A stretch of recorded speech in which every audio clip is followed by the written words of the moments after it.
A very good evening to one and all present here. So welcome to uh, the Drug Discovery Hackathon Training Program Vertical 2. Today we have with us Dr. Parthasarathi. He is the Principal Scientist at Center for Innovation and Translational Research, CSIR Indian Institute of Toxicology Research. He has above 18 years of research experience in computational chemistry and biology with a strong record of devising high-impact programs. His field of specialization includes computational predictive toxicology, in silico platform development, multi-scale modeling, biofuel and computational nanotoxicity, artificial intelligence, and machine learning. He is currently working in the broad area of research that focuses on fundamental chemical issues and momentous biochemical applications in toxicology using computational approaches. So I hand over this session to Dr. Parthasarathi sir. Yeah, thank you, Hriday, for a very nice introduction. Actually, it's a very proud moment for us, like as a CSIR. CSIR is providing a scientific base for this drug discovery hackathon. And if you allow a minute, I'll just share my slide. Yes. Is it visible now? Hello? Hriday, is it visible? Yes, sir. Everything's clear? Yes, yes. Okay. Yes, sir. I'm just sending. Yeah. So for the actually, first of all, I'd like to thank Dr. Narari Sastry sir and for his providing this opportunity and for leading this entire training program efforts as this kind of a CSIR providing scientific base to the Drug Discovery Hackathon 2020. And also, I would like to thank Abhay Jare and his team for arranging all this very effectively and conducting very smoothly, and also our team members and moderators for their very, very warm session, conducting the sessions. So this talk, I'm going to mainly focus on integrated cheminformatics approaches and bioinformatics approaches for drug design. And I would like to take it in more like practical applications with some kind of concept tools and relevant to problem statements. So as I said, like the goal of this talk and outline is as follows.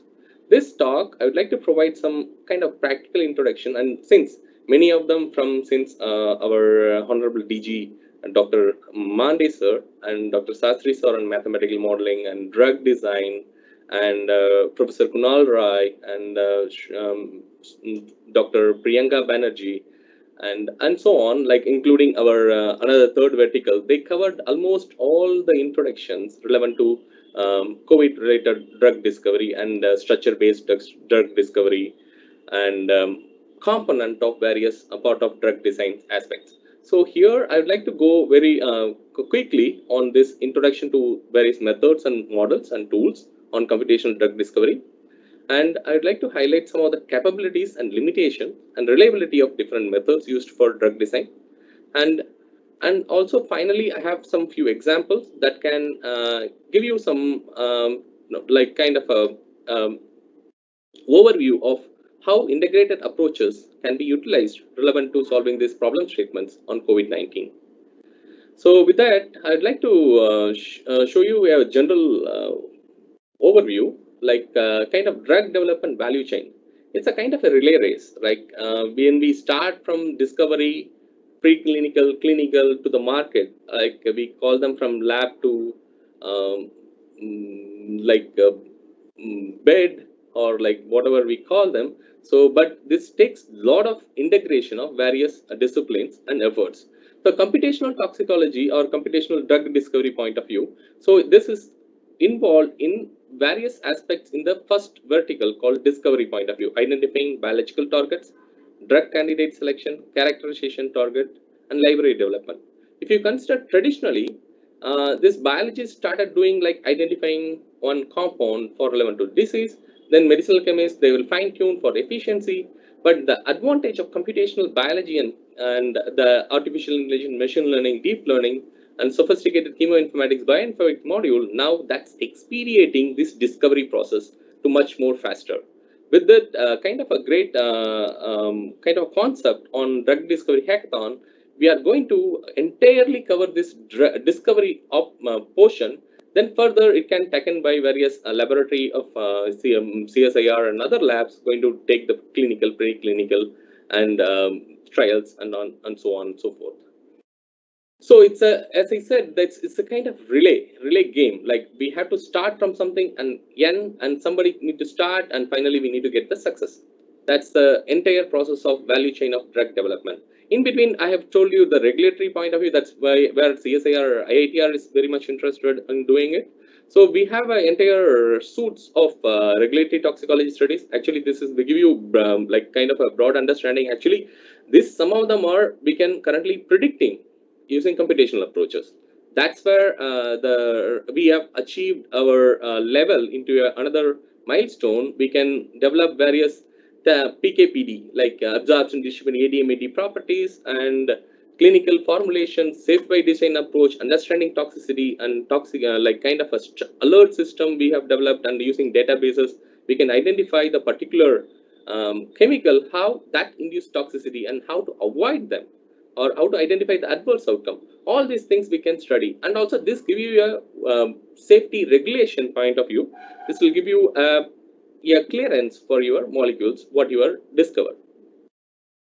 So as to continue with the clinical trials, so after this we need to regulatory toxicology, then you need to go to clinical trials. So looking at the profile of various clinical trials conducted from past 20 odd years, so almost the cumulative score is right now 3,45,706 studies are currently going on. So one of my students recently just had a number crunching. So she and a couple of them, they did the analysis, like from just for past 6 months, there are 2,500 studies going on, in which almost 60% is on COVID related drug development. So we are curious because we are working on drug development process. The scenario of drug development of COVID-19 is kind of going very, very seriously. And if you see this various synonyms of various studies, search result, entire databases, this much numbers is currently going on with various countries. So and another striking thing is about publications. So because when we started collecting what are the drug molecules we have to pick, so FDA approved some listers, WHO approved some listers. I'm going to show that in a minute. And so there are several drugs are already available. So how we are going to concentrate on something which is going to be very effective? So I have to do a data mining, or like text mining or data mining approaches, with whatever the things are already published in the literature on various research groups.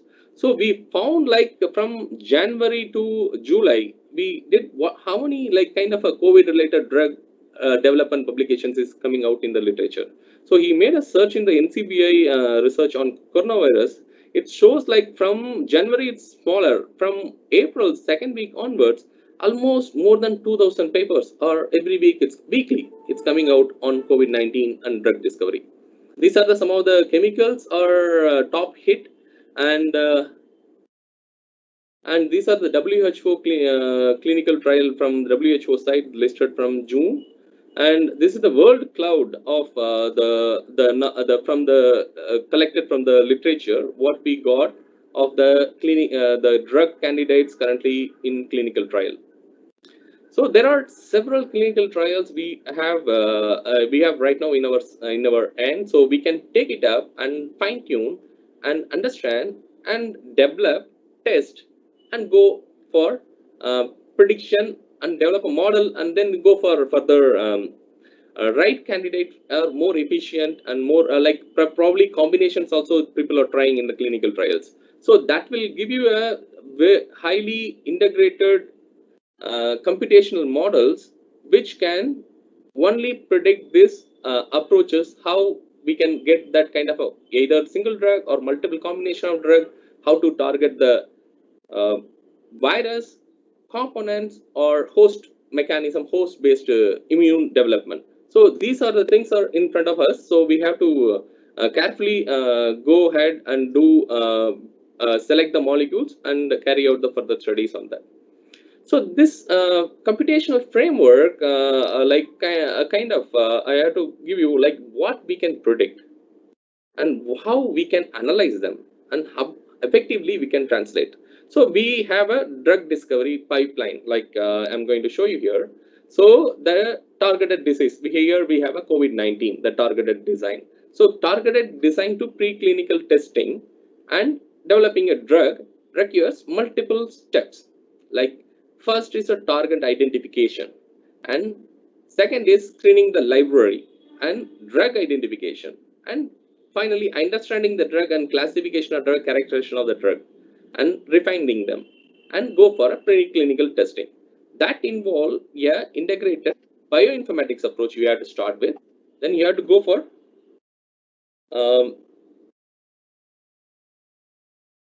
clinical like cheminformatics approaches, and followed by again you can either combination of bioinformatics and chemoinformatics approaches that also include various several integral part of core sciences like physics, chemistry, biology, mathematics, and including drug design, or including pharmacokinetics, pharmacodynamics, including understanding the intellectual property, patent law, everything is kind of considered in this process from targeted disease to developing a drug.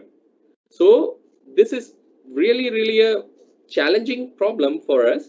So we have to apply a multidisciplinary approach to find out the right candidate and right thing, right method, right tools to achieve this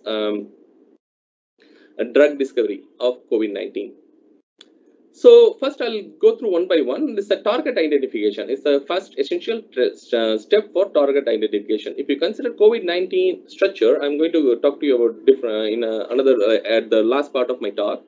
So the first step is the drug discovery is to identification of the direct molecular target. For COVID-19, we are selected some envelope protein or MPRO, membrane protein, and so on. Several other targets, receptor, enzyme, gene targets, and sometimes hormones, ion channel. It's very general concept right now what I'm talking about on drug discovery.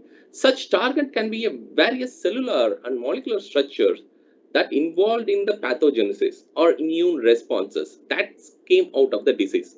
So that can done either using genome analysis or protein analysis. So this information one can gain from the clear experimental observations. And second part is our cheminformatics approaches, where you can screen the drugs. So experimentally, it's really tough. Like, and also you cannot use a lot of animals in it, like resources, cost, and time. Everything is sensitive issue. So cheminformatics or like chemoinformatics computational tools are offering like high throughput screening, and also the added advantage are various property prediction. So including toxicity and safety system apart from our lead compound identification. So I'll go through it. Like yesterday, Professor Kunal Rai, he broadly covered about quantitative structure-activity relationship and pharmacophore model. I will tell you like few other unique component how we chemoinformatics level we are working on, like read across or like structure-based like structural alert system what we are currently using for toxicity prediction. So as everyone aware of, like QSAR is like based on quantitative structure activity relationship. It's based on the similar structure having similar properties. Then for vice versa, it's a biological property or toxicological activity. So that's the core concept of quantitative structure activity relationship. And that will be done using searching the entire chemical space and understanding some collecting what are the literature data available, and classifying them various training set and testing set, and using statistical model you can develop a validated model. Then you can go for molecular docking, computational modeling, then go identify the lead molecule. This is kind of a one single process on the lead identification. So pharmacophore model I'm going to spend much time because it's very well covered in other topic, and that one can generate the various scaffold, like lead molecule. If we say is a scaffold, you can generate the combinatorial library of the system. Maybe that lead molecule may not work. So in the experimentally, because different condition, different pH, different biological system, how it's going to work. So you need to identify and liberate your lead molecule into several number of compounds that one can gain using combinatorial libraries. This combinatorial libraries can be used as first you can, based on QSAR approaches, you can predict the properties and also pick them, which is going to be a more efficient or more efficient compound. So this is the history. It started from 1860. It's very well demonstrated tool is a structure activity relationship for activity prediction, and this is kind of a toxicity prediction overview of QSTR models. So we collect some of the activity like EC50, LC50, retention properties or various physiochemical properties, and collect from the experimental, and using computational approaches we develop we predict them some electronic structure properties. So various electronic structure properties are available, including from number of atoms, hydrogen bond donor, acceptor, and ionization potential, electron affinity, various DFT based descriptors, geometry descriptors, graphical descriptor, topography descriptor, and so on and so forth. Various mathematical derived descriptors that can be utilized to make some statistical model to find out the correlation. Once you develop a correlation, right now we, from linear regression to a lot of other advanced tools like artificial intelligence methods also one can apply for the statistical methods, and you develop a model. That model can be validated from training and test set, then you can start predicting the system. This very simple point of view, it's like y is equal to mx plus c if it's a linear regression equation. So you can, if you know the structure, you can predict the properties based on the observed things. So what we do from toxicological perspective is like we use like expert rule based methods or statistically derived models. So this way, if you identify a compound, that compound having efficiency, we have to find out that compound is toxic or not. So for that, we do a QSAR methodology called expert rule-based models and statically derived models. These all, the difference between them is human written rules or hierarchical model built using machine learning techniques, and it provides very qualitative prediction for expert rule. Its statistical is fully automated. It search the database and provide you structural alert. If you find out like kind of a molecule which is toxic, immediately that will give you an alert. So that can be good for mutagenicity endpoints only, but it's expert rule based model. We have almost more than 50 toxicity endpoints we can predict. So I'll skip this. So we have this compared from various databases. That's where it's a base for them to compute this expert based rule or statistical based rules. So that is applied for mainly APIs like active pharma ingredients. This is the rule, like how one can go with computational prediction. So there are rules called ICH M7 guidelines from OECD. Then they are defining it how critically or carefully one can consider these computational approaches. If using in silico model, expert and rule based methods, you can do a prediction, and you can do a possible, certain, uncertain. So various criteria it's defined, and using that you can predict them as a positive for this particular cases, or like how much certain, how much negative prediction or positive prediction, or like false positive, false negative. All those things one need to analyze it. Then you will get a better predictive model that can go ahead and defining the rule. Like if you have a class 1 known mutagen, you cannot continue with that. Then followed by like if it's a mutagen for one case, then you can do for bacterial mutagenicity test. Otherwise, if it's non-mutagen, immediately you can go for a toxicity with go ahead with the final regulatory status. So that's a part is the like kind of a QSAR based Cheminformatics methods. Actually, I'll come back to that later. So another drug identification is like once identify the lead molecule or series of lead molecule, and you can do a virtual scanning with identified targets. Actually, the first part when I was talking about is like kind of a structure. If you know structure, you can go ahead. Like sequence, if it's unknown, you have to develop using model called like you need to develop a model for unstructured protein or only sequence. You have to develop a structure. That is also it's one possible using computational approaches. So lead optimization and virtual screening. So this allow effectively screen drugs design space to identify most promising structure. So that improve the likelihood of finding more suitable structure by systematic screening on screening possible design space before it's synthesized.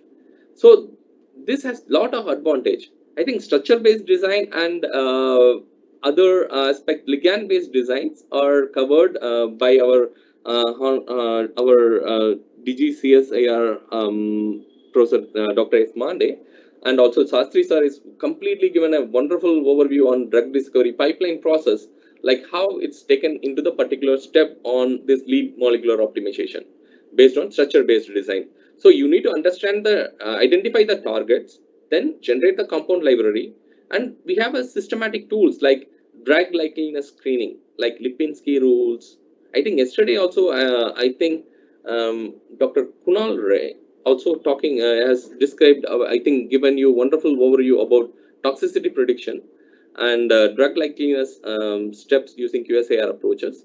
And finally, ADMET, like that is another kind of a screening process. Based on that, how the molecular availability of the biological system one can understand. So once it's cleared also, then you can go for a docking studies to see how these molecules are suitable to binding with the targets. Then you can select the series of drugs which can be further validated. So this is the Lipinski rule of 5, like molecular mass less than 500 Daltons. So octanol water partition coefficient does not exceed more than 5, and no more than 5 hydrogen bonding donors, and no more than 10 hydrogen bonding acceptors. And ADMET properties is called like solubility and how it's going to distribute it, and how it's going to bind with plasma protein and cytochrome P450, and is it inducing hepatotoxicity or not, is it able to cross blood-brain barrier or not, and what are the toxicity or excretion point of view. So once you do this screening, so you finally go about the another refinement process. The refinement process, I am going to concentrate on another aspects of like when you are doing a docking studies, you take the molecule or target the binding domain or the protein enzyme and taking the compound as it is. But when it's going into the system, the solubility and other properties, it's getting metabolized, right? So the metabolism will take into the targeted site based drug delivery system, or it can be distributed in some other way, right? So it can form a multiple metabolites also. So the multiple metabolites can form drug-drug interaction or target non-targeted pathway inducing many other effects, and all those things you can study another method called pathway analysis. So we call them as adverse outcome, right? Like when you are doing taking a drug, obviously it's external substances, so that will create other than immunological responses, we also create some non-targeted or other targets interactions that can be mapped using protein interaction network, metabolic interaction network, or transcriptional network. So the drug space, if you take them and you can see there how it can go and interact with the various cellular interactome or nucleosome. So based on the outcome, one can understand the adverse outcome pathways. So in that, it is help to understand the mechanism of disease. So that way, you relevant proteins or genes associated with the etiology of specific disease, and that will give you a prediction of particular drug targets. So this can be done using some literature approaches also. The system biology approaches for drug design can be utilized in more systematic way. Actually, this is another problem statement and topic of interest. I think some of them are also raised about this problem statement on how system biology or machine learning based approach for drug design for COVID-19. So you can do a pathway analysis. So human cell system can be designed into various models, like based on the different aspect of disease biology, and that can be robust automated assay can be used to detect disease and relevant pathway and mechanism. So various bioassays already it's available for identifying the changes in the genes and the pathways. So once you collect from the literature, so that will utilized for the drug discovery purpose. So that will provide you a direct measure of disease relevant with the particular cellular response. So the pathway is assembled in few things like nodes, pathways, and network. So the node symbolize a gene that essential for one-dimensional representation of the data. The pathway is linked between interconnected nodes that call two-dimensional representation of data, and the network that is represent the cellular function and including the regulation involving interconnected pathway. So this way it will be providing a multi-dimensional understanding of the system, how it's behave when either actually this is also very important to understand the viral replication also, how viral interactions also, like how the viral coming into that and any external or pollutants also we use to study for this kind of models. So how they enter and create these changes in the multi-dimensional space, and that create a health impact of our system. So we do a data-driven objective-based analysis, as well as second stage we need to do we will do a knowledge-based driven approaches. So you can read them in more detail of various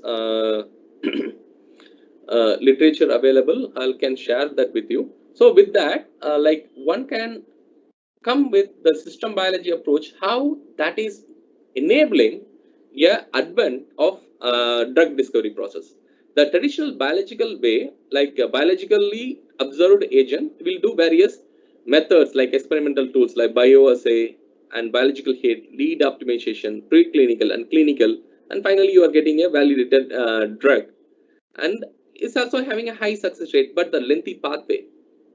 And the biology is unique role, and when we understand them with various high throughput analysis, so that makes the process is much simpler. And using system biology approaches with computational understanding of various machine learning and artificial intelligence tools applied on the system biology approaches, that much more efficient for gaining this success rate within a short span of time and approaches with thorough understanding, with the deep learning point of view. So here I'm showing like a few tools like various database tools, docking tools, and lead optimization tools, and bioinformatics tools, and visualization tools, and molecular and simulation tools.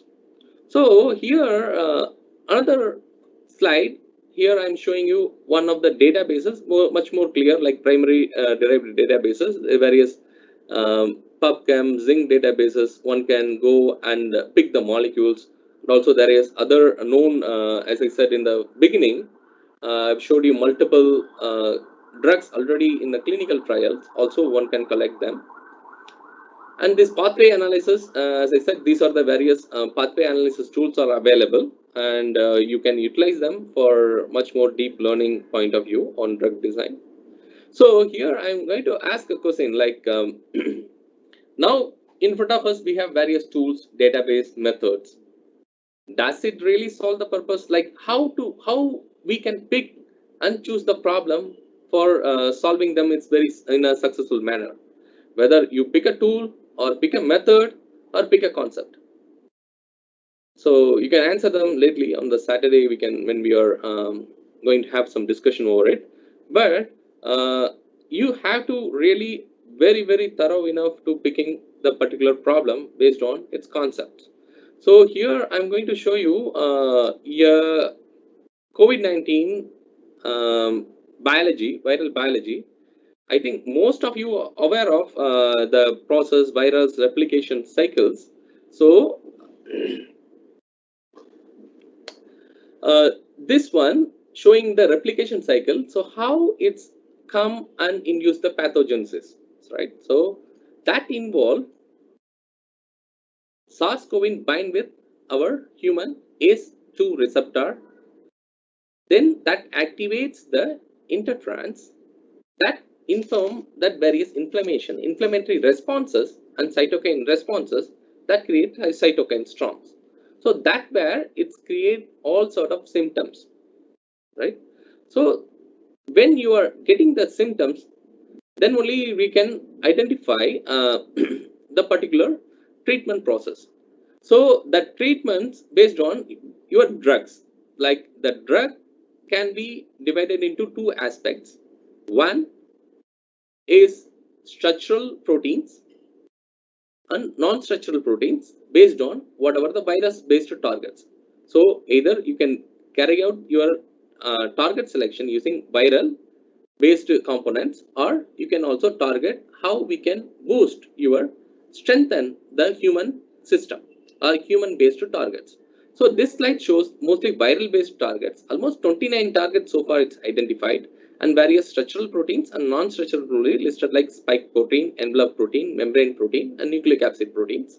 And non-structural proteins also listed here, various 3CL-PRO, PL-PRO, and RD-PRO. And I think probably it will be get more structural based available in the following coming days. So you can pick the targets in more lucid way in the coming days.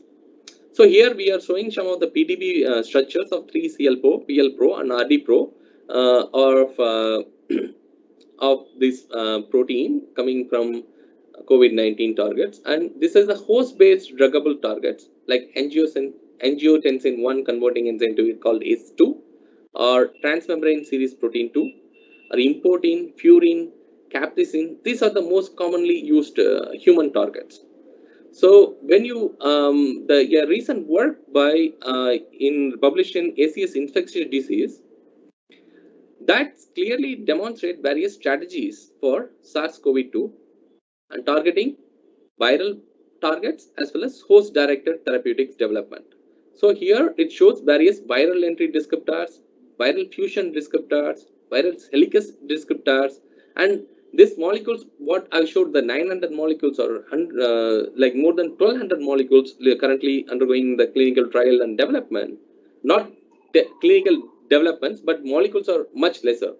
So that molecules can be utilized for various purpose like viral protein inhibitor, viral protein translation inhibitor, viral genome replication inhibitor, and here DNA various mechanism to build the human system in more stable and respond to boosting the immune functions. So how to its chloroquine and interferons, they are go and interact with ACE2 inhibitor, and that stops the viral entry by changing its pH. So various mechanism also is very much responsible you have to consider for the drug design. So another interesting work is earlier it's published on in Nature in the beginning of April, and I think it came much earlier. So one of the few works that targeting, first time they developed the structure of NPRO and solve the structure of NPRO and find out discovery of potent inhibitors. So in that, like MPRO is as you know, is a key enzyme for COVID-19 and provide a mediating important for the viral replication and transcriptions. So more than 10,000 compounds are assayed, including approved drugs, various FDA approved drugs, drug candidates in clinical trial, and other pharmacologists. So based on that, they solve the structure and try to dock them and virtually screen them. And this study include various integrated other biological components like cloning, protein expression, crystallization, and this provide a very solid foundation for designing a drug and understanding it more very highly depth manner to develop a few selected candidate as a lead molecule for inhibiting this COVID-19 infection. So this work, they also carried out a virtual screening. Actually, this gave us a lot of confidence, like how virtual can be also performed, take it further for designing COVID-19 targets. So the outcome of combined experimental and computational verification provide a strong foundation. So here they found like a couple of molecules which are having a strong binding energy and potent inhibitor for the binding with various binding with MPRO and in various modes, and how they interact with various amino acid residues or the sites, and that is also identified, and that provide a clue for how it can penetrate into the system. And finally, another one interesting study is published in ACS Central Science on deep docking. So the deep docking is a machine learning based approaches, and they identified the protein ligand docking. So they made a very thorough study of ultra large docking database that contains 1.36 billion compounds from zinc, and they did a screening with standard docking with 12 targets that narrow down the top scoring molecules, which with more precision and enrichment and random random precision based evaluation matrices that give you a handful of compounds that really helpful for understanding further for validating using experimental approaches. And finally, I'd like to highlight a few other things like how CSIR is involved in this drug designing process. Like, so we are working on 5 major verticals. One of the vertical called development of new therapeutics, repurposing drugs, and new drugs and vaccine development. In that, several laboratories like in CSIR across India, uh, from NIST Jorhat, IGIB, CCMB, IICT, NCL, IIM Jammu, IITR, CDRI, they are involved in various multi-pronged component I'm going to show here. So, and in silico approaches, particularly we have a few labs like NIST Jorhat with Professor Dr. Shastri, and CLRI, Dr. V. Subramanian sir, and our team, and various other groups in IICT, NCL, and various labs we are participating in silico screening, and with very integrated manner we are working towards solving this issue. And further, I would like to highlight here various in vitro screening methods or various experimental methods, or including enzymes, or all the things are also developed in our CSIR laboratory that can be very useful for picking up for further taking it up further. So here I would like to highlight one of a couple of work from what CSIR-IITR we are doing from our computational toxicology facility on COVID-19. So we started doing computational training as a part of this vertical 3, and our expertise are toxicity prediction, and that is beyond ADMET. So we can predict various toxicity and safety prediction as per regulatory standards. So this is our approach, like first understand, test, design, collect. This is a kind of a circle. So we understand the mechanism and targets. Based on the targets, we select them and screen them. The screening that identifies the lead compounds. The lead compound taking to the further prioritize the lead compound for designing them with much more efficiency and less toxicity, or for its safety point of view. Then we take them further, like this is the first step. What we do, we compare them combinatorial library generation. So that combinatorial library generation or identified lead molecule will based on the structure what we identify from this the kind of a entire cycle of this study. So it's actually I missed this part. So this first what we start is that known antiviral compounds what we picked, and we select them at database search, and also we selected some plant compounds and natural molecules. That is also we considered, like kind of it has a 2 verticals. So one is this allopathy based drugs, and another one is like plant based active compound identification, how it's going to interact with our viral components as well as human components of pathogenesis, and how this is going to play a key role. That is our identification of various tools. Also we are using like docking and drug likeness properties, ADMET based screening, and molecular dynamic simulation. And there are several I think I'll skip this slide, like almost more than 250 compounds we thoroughly screened. Like we also did the automatic based screening of more than 1000 chemicals, but this study we have very picked up almost 250 molecules. Further we narrow down and study some of the molecules in very deeper manner, how it's going to interact and how that mechanism involved in this inhibition process. So these are the workflow, like ligand based search, toxicity based prediction, and target selection, and docking, analogous search, and redocking. Here analogous search means is a combinatorial library generation, And toxicity prediction using like various tools. Like I forgot about it, like MPro, I think they use the Clyde as a Schrodinger based method, and we also use various commercial and non-commercial based tools for prediction and docking, as well as further refining molecular dynamic simulations. So this is the kind of entire workflow for our two approaches for plant-based compound identification and drug repurposing of known drugs. And these are the targets we have selected, and I'll this all you aware of it. And this is the workflow, as I mentioned. Like I have shown you one example. Like we already started working, like completed this work on hydroxychloroquine and chloroquine, finding analog, because due to flux in the system and various other issues. So we thought of finding some more safer alternative and efficient compound for hydroxychloroquine and chloroquine. So for that, we picked this and find an analogous to it, and we validated with various drug likeness properties, ADMET screening and docking tools, and find out like more potent compounds which can take it up further. This is the example of various ligand libraries selected, and this is the results. We got the heat map of how it can be screened further, and how one can gain the gain the particular screening of chosen compounds which can be more efficient. And the study shows like our identified compounds having much more binding score than the parent compound in both chloroquine and hydroxychloroquine.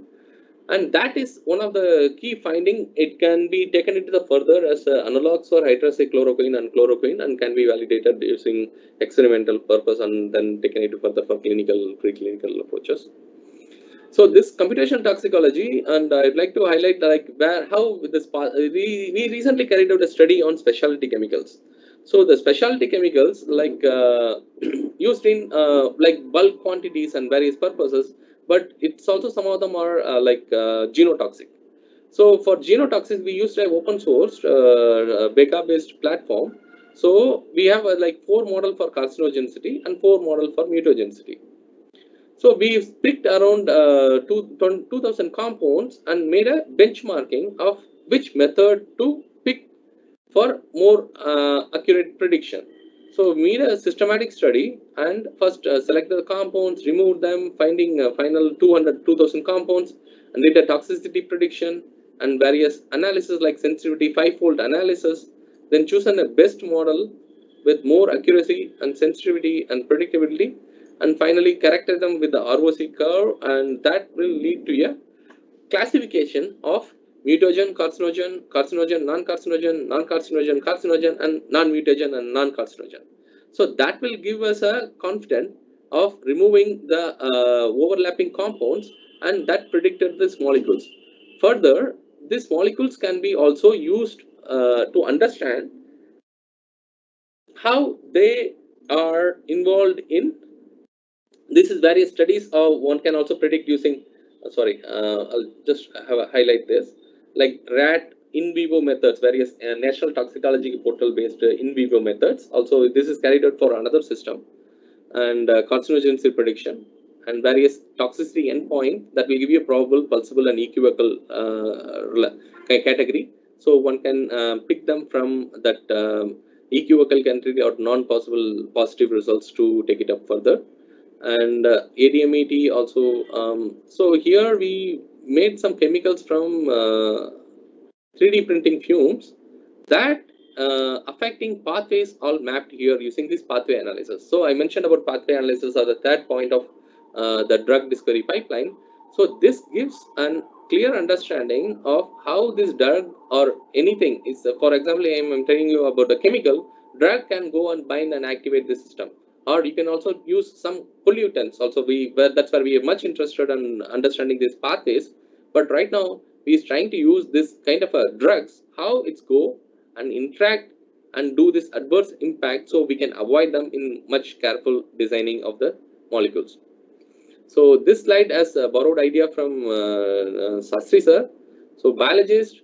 Initially, the trend in computational drug discovery is like growing in a like kind of a tremendous fashion. The biologists initially they start identifying a drug and cure a disease, and medicinal chemists they modify the drug and improve the efficiency and selectivity. And now the computational biologists, with a lot of advantage in the tools, and they mine the information about the disease targets and drugs using deep learning and artificial intelligence-based methods and data-driven approaches that can provide a better understanding of the disease mechanism and design potent drugs. So with that, I would like to summarize the talk as the advantage of computation methods and the power opened an unique dimension for scientific research, particularly drug discovery. The COVID-19 we are is a kind of a created a lot of like emergence of drug discovery process, and in silico approaches is kind of a clear directive factors that tools to design molecules, minimize toxicity, and emphasize on reduce and replace the animal testing. And our approach currently is a merger between various informatics models will provide a cost and time effective fashion to predict drug molecules, drug discovery approaches. And this also provide a new solution and more reliable prediction across many domains. And I'd like to end with like the statement of Sidney Brenner, is a Nobel laureate in 2002. All biology is becoming computational, much the same way it has become molecular, like otherwise low input, high throughput, and no output science. With that, I would like to thank Dr. Sastry and entire team and Abhay Jare, and I would thank our director, Professor Alok Dhawan, and all the funding agencies, and all of my co-workers from other laboratories, and my guide, Dr. V. Subramanian, and and various participating colleagues, and my team. They are the one past 2-3 days they are working for creating this presentation and providing me a lot of knowledge to gain in front of me. So, and thank you so much. And once again, I thank you all. And recently, we created one of the high-performance computing system in Toxicology Institute, inaugurated DG CSIR and Professor Alok Dhawan. And these are the couple of centers we have, and that's it. Thank you so much. Thank you so much, sir. It was a really very wonderful session. And there are a lot of comments in the YouTube as well as MS team saying the session was very, very informative. And there are also a number of questions, but I have tried to pick some of them which are quite relevant. And since we have a time constraint, I will restrict to at least 3-4 questions. So the first question that comes from Gitu, who asks that from 3D protein structure, is it possible to find COVID-19 presence in organisms? Yeah, I think it's a little confusing question, but yeah, I'll try to answer. From 3D structure prediction, is it possible to understand presence of COVID-19? Yeah, actually, if you consider as a biologist point of view, like if it's COVID-19 present, that will trigger some immunological responses. That immunological responses create some biomarkers. Like if you, that's where we are doing a diagnostic developments. People are started doing it. So if you have that particular any external viral component in it, that will create memory, that will create an immune response like IgG, IgM. From that, you can understand whether you got that COVID-19 infection or not. I think I don't know whether I have answered your question, but this is what it's coming into my mind. Thank you, sir. I hope that will satisfy her. No, otherwise, like what actually, if I reframe the question, like the COVID-19 protein targets, is it suitable for drug design, or like how without, like if you don't have a structure, how we can generate the target molecules? If something like that is very challenging and very interesting question to answer. I still I'm not getting that question more properly. No issues, sir. Actually, I think as it's a COVID scenario everywhere, so most of the questions are from COVID itself only. Sure. So another question comes from again COVID. It's by Debabrata Ghosh. He asks that is it beneficial if we use ACE2 inhibitor against COVID-19?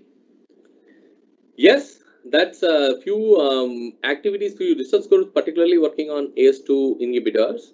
So that is more like prophylaxis strategy. Actually, that stops the viral entry at the beginning by modifying. That's where this hydroxychloroquine and chloroquine become an topic of clinical trials.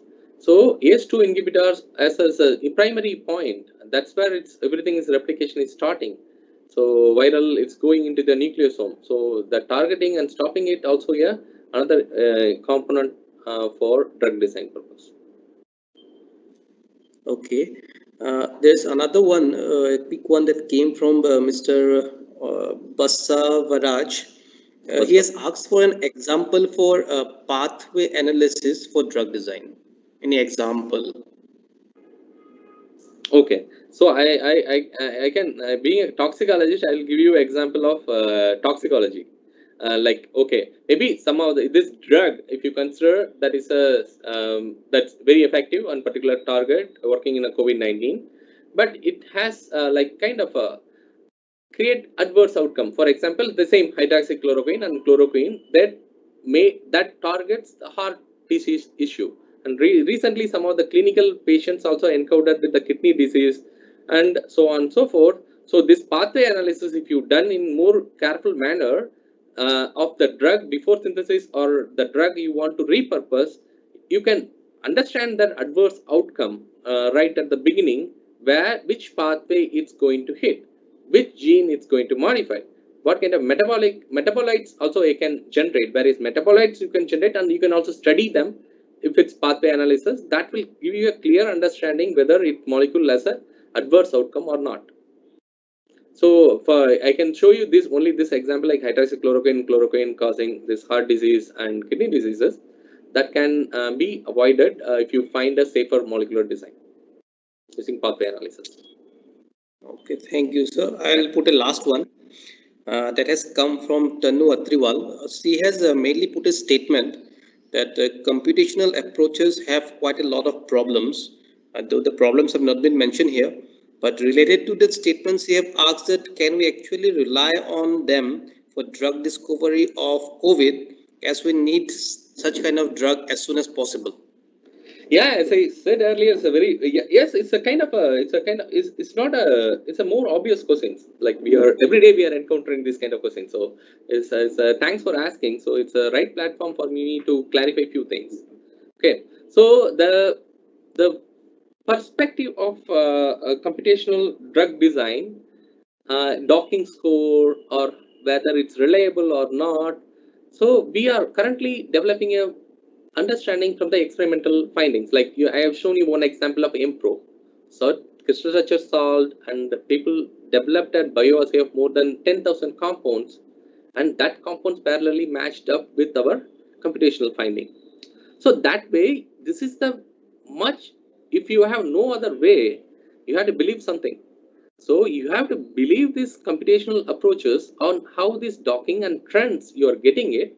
That will give you a basis for taking it up further, how one can refine the molecules for potent drug discovery or efficient molecules for the treatment of that particular disease.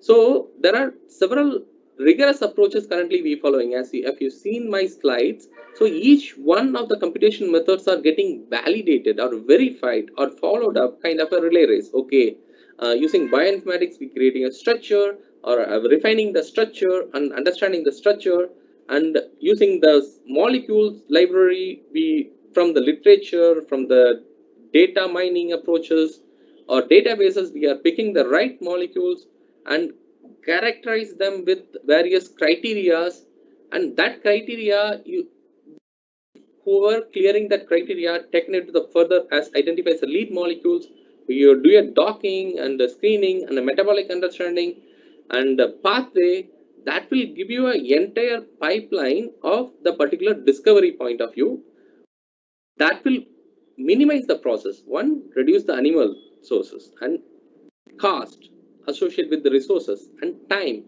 So that is critical for this COVID-19.